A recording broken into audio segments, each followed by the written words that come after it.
Hey buddies, welcome to Video Games Awesome Live. This is a re-look, like a second look at Civilization after I've invested some time in it. I don't know how much time I've invested. Maybe somebody can check me. 112 minutes.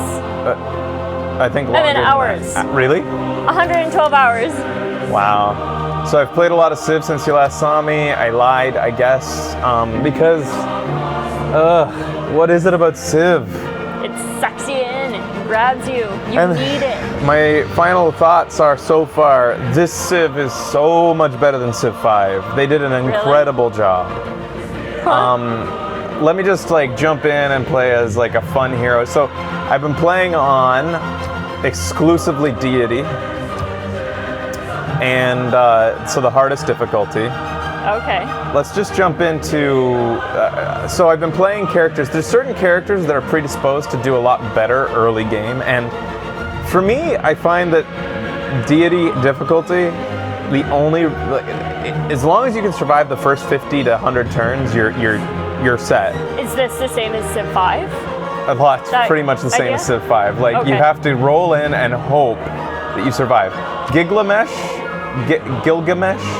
is one of my favorite guys for that reason, because of his war carts. Okay. It's one of the strongest units that you can build right off the bat. Actually, it is the strongest unit. You have come far. Now begins your greatest quest. And his side abilities are... Civilization. I never use this. May declare war on anyone who's at war with your allies without any warmonger penalties. I never really did that. But the main thing is, when you capture barbarian outposts, you get tribal village bonuses. To you as a leader. In addition to what you usually get from barbarian outposts. So combined with the war cart, which travels really quickly, and the fact that you get extra bonuses from killing barbarian camps, really encourages you to get the fuck out there and just explore. And that ability is called Epic Quests, I think, or something like that. But so you've been playing on your computer, right? Or have you been playing with controller? I've been playing with the Steam controller. I guess this will be the first time I actually give my opinion on this as well. Nice. Steam controller is great once I found out the sensitivity issue. You have to turn down the system sensitivity out in Windows, which is kind of annoying, because if you want to go back to mouse, you have to turn it back up again if you like a high sensitive mouse. But for a while I thought it was really janky until I turned down the sensitivity out in the system. And now I'm able to control it. I've gotten really good with it. Yeah. Nice. And it feels comfortable, Yeah, and the really cool thing about it, outside of I liked my other solution too, mouse simulation through the Xbox controller, but unlike that, this actually comes with a bunch of community profiles. You go on, in fact, if I press this, you can go down to controller configurations. And if you don't like the configuration that it starts with, for instance, when I started, I didn't like the fact that the left mouse click was on the left trigger.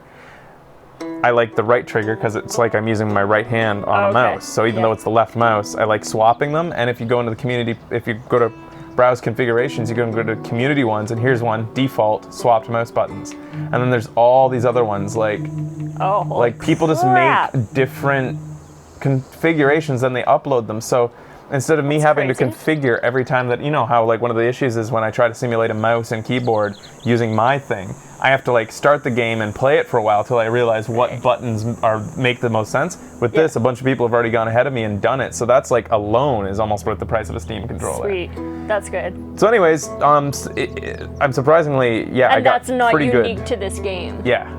And this is really good on my carpal tunnel. I couldn't play Civ for very long on the PC anymore, but I can do this forever. It seems so weird playing Civ on a couch, but I can. You get to play even more Civ. I gotta kick it. I'm serious. But you love it. So I'm gonna bring out the war carts. So that's how you play Gilgamesh. You go out, you play with the war carts. You choose depending on what's around you, you choose a different. Let me see. We got some animals around us, so we'll probably go with animal husbandry right off the bat. Usually I go with animal husbandry anyways, because it's the quickest route to get to archery, which is on deity setting, almost completely necessary to get archers right away, because fucking, if you're anywhere near like Roosevelt or fucking Elizabeth, they are gonna come at you full fucking force. Those fuckers don't give a fuck. Tell me how you really feel. They act as though they're all fucking like sanctimonious, like, no, we're the good guys, like fucking democracy and keeping the peace on the continent. No, Roosevelt will eat you alive. He cannot wait to attack you.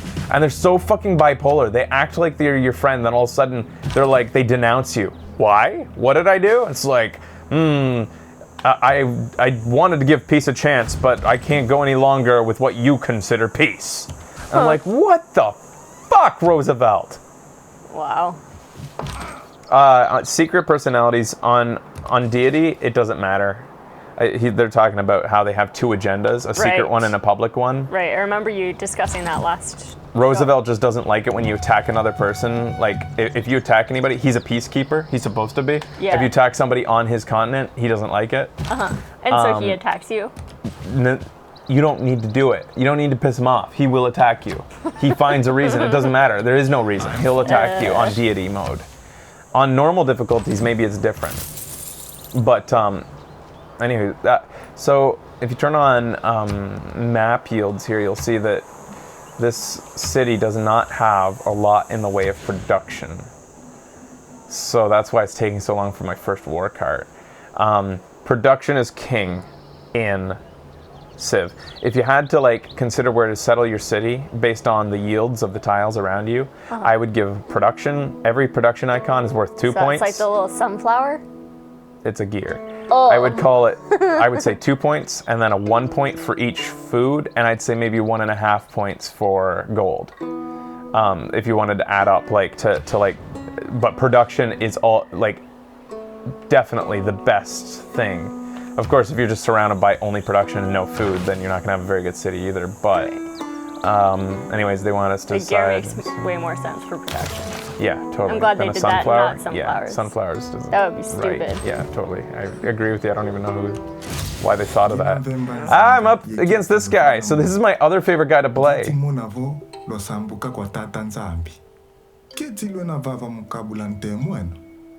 Oh, you're nice. They did such an amazing job at animating these guys. It's incredible. They went like just a little bit stylized, a little bit realistic, and their expressions and their personalities are so well done. Like it's great. That's cool. It's an honor to meet you. He wants me to see his city. Yep. Now, on deity mode, if they ask to see your city, fuck no. Tell them you are not ready to have visitors in the city right now. Do not let them know where your city is ahead of time. The sooner you let them know about your city, the sooner they want to kill you. Shit. Do not let them in your city. I don't even know what the benefit of it is. Like, Did you learn that the hard way? well, it's just they're way more likely to know that what you've got going on over there. Yeah. If you have a big army, sure, let them in. Then they'll see what a big army you have and they'll walk away. But the moment they see that they have a bigger army than you, they're coming.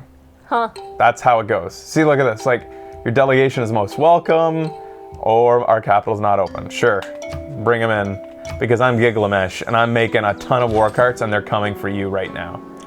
When you play as Gilgamesh, so nice. you get to be the asshole. I want this city. It's mine. It's my city. And to upgrade my units. Oh.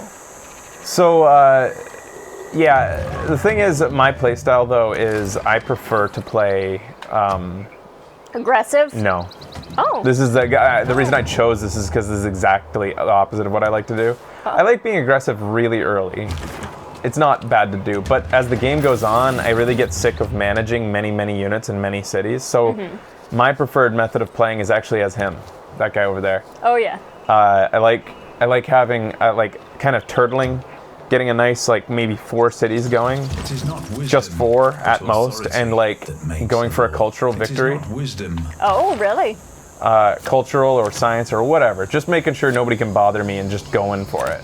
What do you like to pick in these ones? I always go strength against barbarians, followed by because you're going to be fighting barbarians off the bat, and then faith, because you want to get to your pantheon as soon as possible. As soon as you reach So this gives you 1 faith point a turn and 1 extra gold a turn, but it's the faith you really want. As soon as you get to 25 faith, so you build 1 per turn, so in 25 turns I'm going to be allowed to choose a pantheon.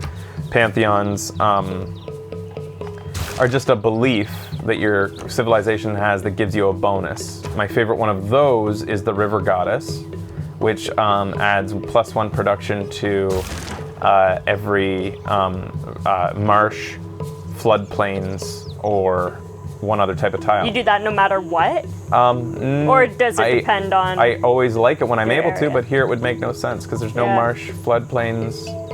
Well, That's too you're going bad. to take over his land, right? Does he have any marsh or fuck, he floodplains? doesn't. There is some down here, though. Ah, well, no, I probably wouldn't choose it this time around, though. Sometimes I go for... I don't know, it doesn't matter.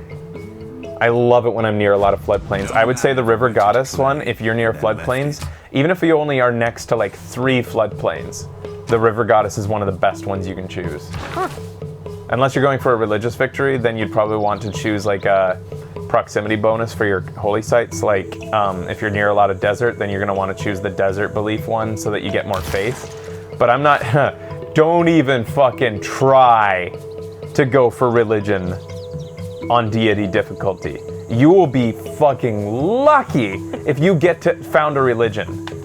I have tried so many times to found a religion before anybody else, and all 4 are taken by the time I get there. Only Really? 4 can be founded, and all 4 are gone. Stonehenge is a way to get a free religion. Like as soon as you build Stonehenge, you get a profit right off the bat, and you can found a religion.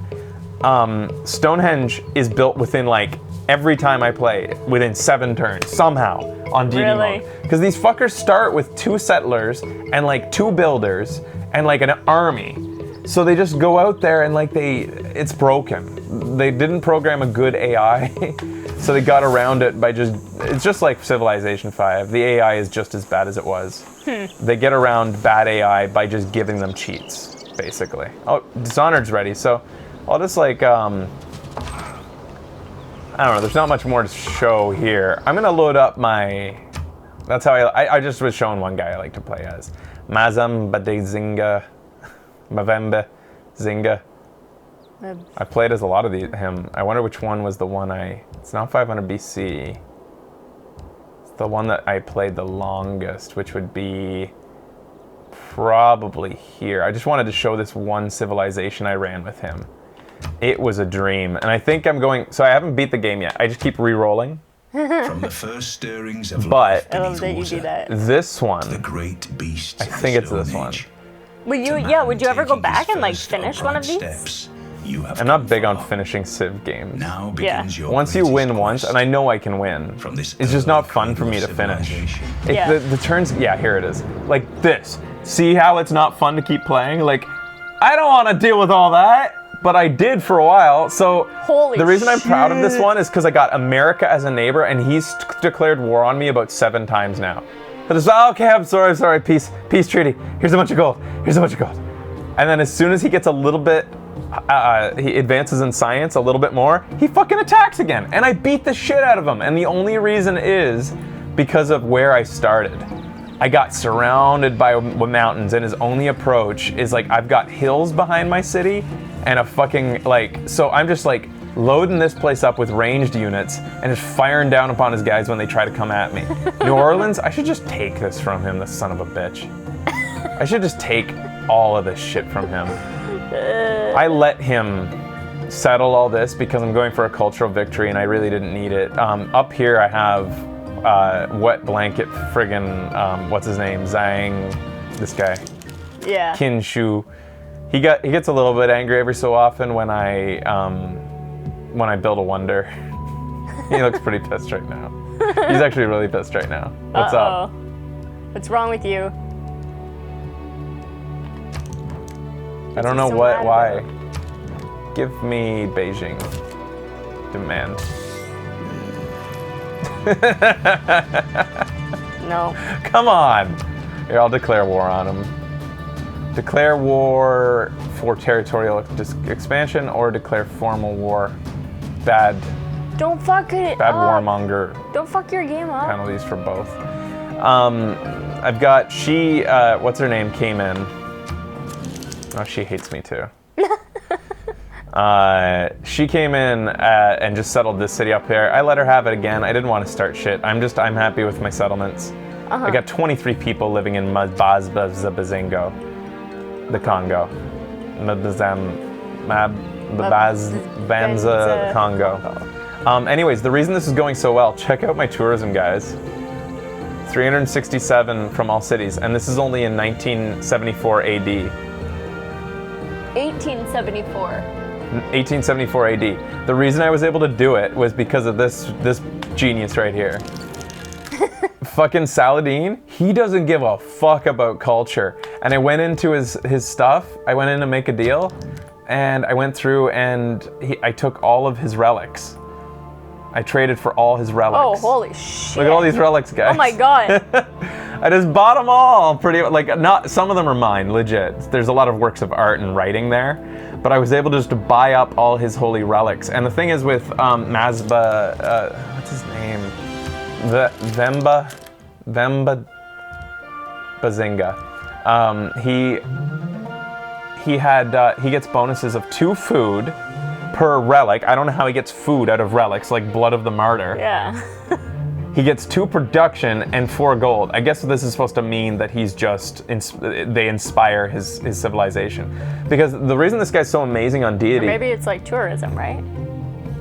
Oh wait, but then they'd be taking it. I think it's just supposed to like simulate an inspired populace.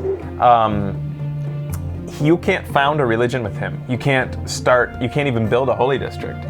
So this guy is he's made for deity mode and just giving up on holy, which is what I do with every character, because it's fucking almost impossible to get a religion. So why not play a guy who just actually benefits from not having a religion? He takes on the beliefs of whatever religion has the majority in his city.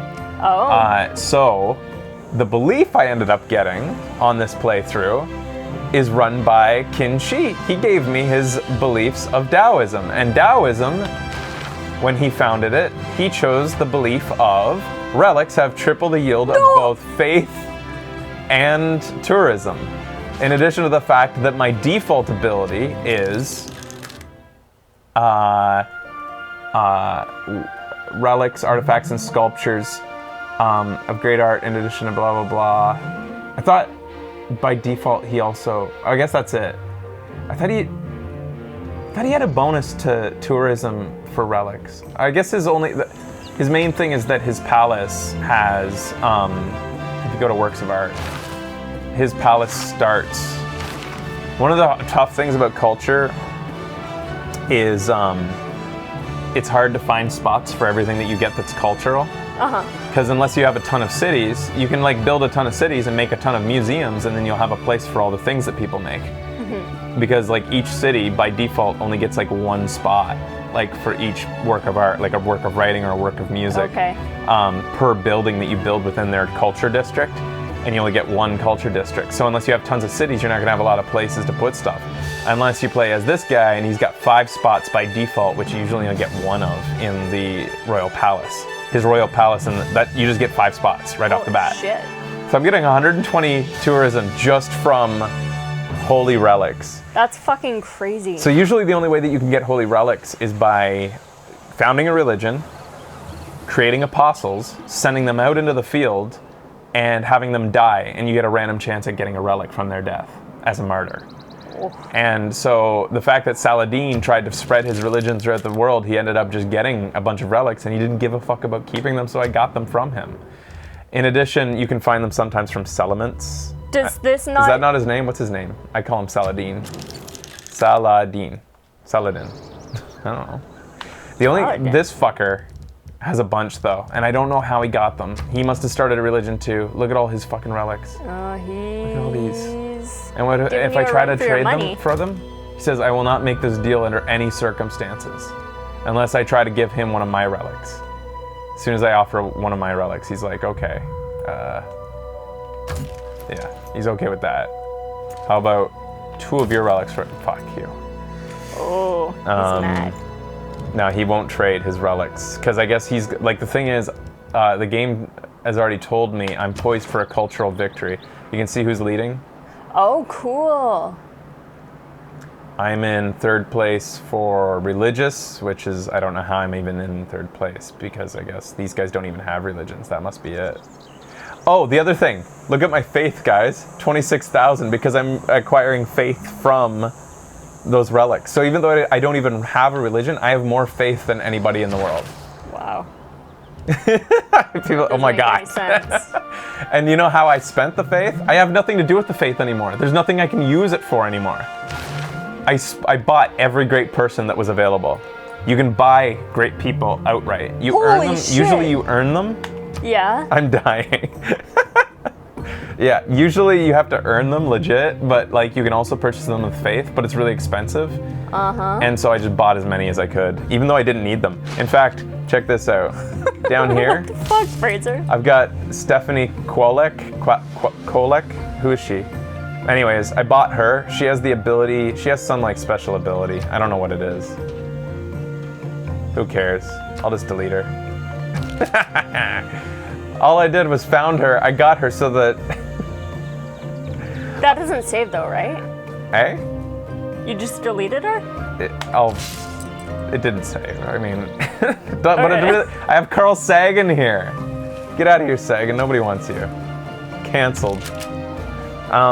The reason that I bought those guys was that I know that fucker over here, fucking Teddy Roosevelt's going for a science victory, and I knew that if both of those guys have abilities that progress you towards the science victory faster through the space program. They have advancements built in for the space program.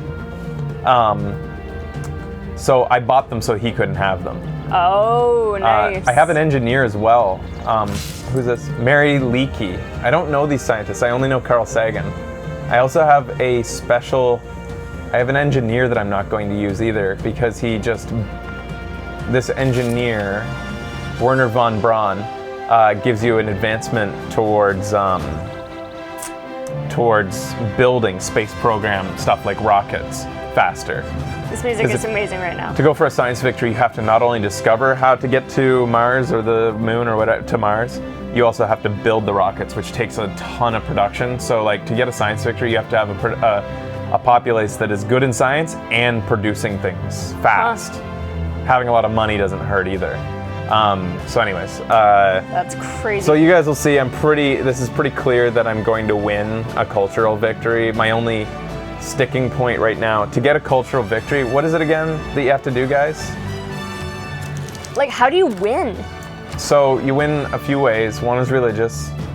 But how does it, like, is it like, does a big for religion, song as come soon up as and your be like, religion "You is, won"? when your religion has more followers than all the other religions combined, you win. But how do you know that you won? Like, is there an indicator? Yeah, it'll say you won. Okay.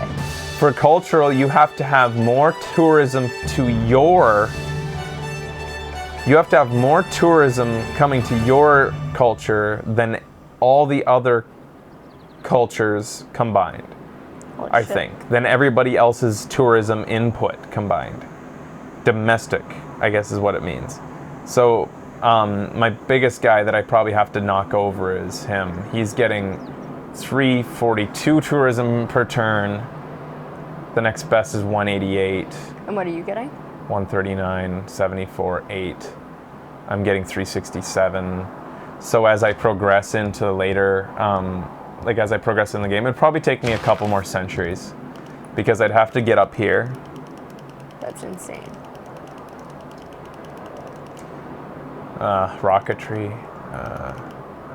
I'd want to get things like... Well, it's not in here. Oh, telecommunications probably. Maybe something in here could help me. I don't know. You can amplify your tourism, so even though I've probably got all the relics I'm going to be able to find, you could go into culture. I think it's culture. Has stuff in here to amplify your tourism. So if you go into social media, I know is one advancement near the end. Social media, you can get like 50% extra tourism output. For civilization, you have a trade route too. That makes sense. What other things? Theater Square districts. Yeah, there's like, as the game goes on, you'll get bonuses to really amplify your tourism. Yeah. I think it's a matter of time before I win. if you continue playing this one. Yeah, but I'm bored. I mean, it's just a matter. It's just all at this point. It's just clicking. It's just like click, click, click. I do click. Come kind on, of I see wanna why win. you'd Click, want to click, click, stop. click, Like click. if there isn't, if it's just like a thing that comes up and is like, Yeah. you won. If you feel like it's inevitable that you're gonna win. It's a little bit satisfying, but I mean, you usually, for me, when I used to play Civ 5, and I won a lot on Civ 5, usually you knew you won within the first 100 turns. As long as you could survive the very beginning of the first 100 turns, you usually had a good idea of whether you're going to beat the computer or not. Yeah. Against humans, it would be another story. Yeah. I'm very much the same. Yeah. I find the main excitement of the game is starting your civilization and like it's the land rush and I'm spying on guys right now. Ooh. You can disrupt rocketry with spies. You can sabotage. I wonder what they can do to me, like culturally. Can they steal my relics with spies? Ooh, like, damn. what can spies do against a cultural society? Probably steal your relics. Anyways, just like my thoughts on Civ. Really cool how they've done cities. It's really neat. Like you're able to build districts and like make your cities spread. There's so much more than just like city here, city there, and inside that city, believe you me, there's a ton of things. You can't see them, but there's tons of things I bought. But here it's like I built the Colosseum. That's the Colosseum. This really works well. It gives amenities to like which really helps civilizations that want to grow big cities. Like look, 23 in my capital compared to Washington is 14. Like I've been able to grow my guys so For big you, because of things like the Washington. Colosseum. And the Colosseum affects anything, not just the city that built it, but any city within 6 tiles. And so it really benefits my nice. my Civ because I made all my cities really close together near the center one. So that's spreading good vibes outward. Yeah, it's fun. It's a lot of fun, but I think I'm coming to the point where I'm starting to like be a little less interested because I've played as every guy and gotten pretty good at each one. And like the different here, they've custom tailored a bunch of leaders to like Catherine. She's all about cultural victory in a different way, kind of. She's big on spying and things like that. Cleopatra's all about money, so she would be well tailored to science victory, maybe. Usually rich civilizations do well for that. There's guys in here that do good for, Japan is kind of, he could be good at everything. His main thing is dense cities and being good founding stuff along a coast. Pedro's good for cultural victories. He likes to turtle himself down in the rainforest, just like Bazinga. Victoria and Trajan are all about massive expansion. Kind of Teddy Roosevelt's kind of like that too.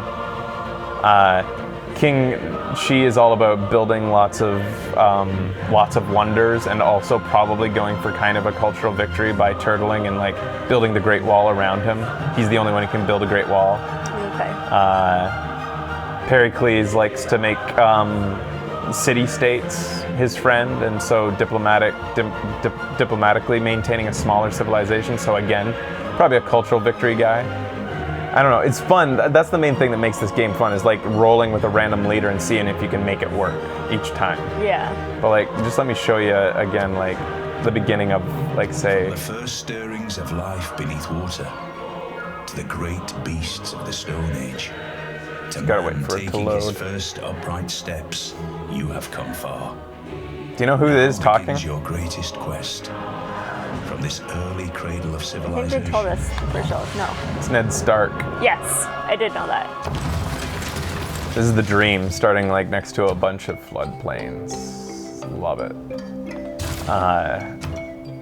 So Bazinga here, his biggest downside is that when he starts, he's a little bit more vulnerable than, say, Gilgamesh, because he's surrounded by, or he doesn't get really good units off the bat like Gilgamesh does.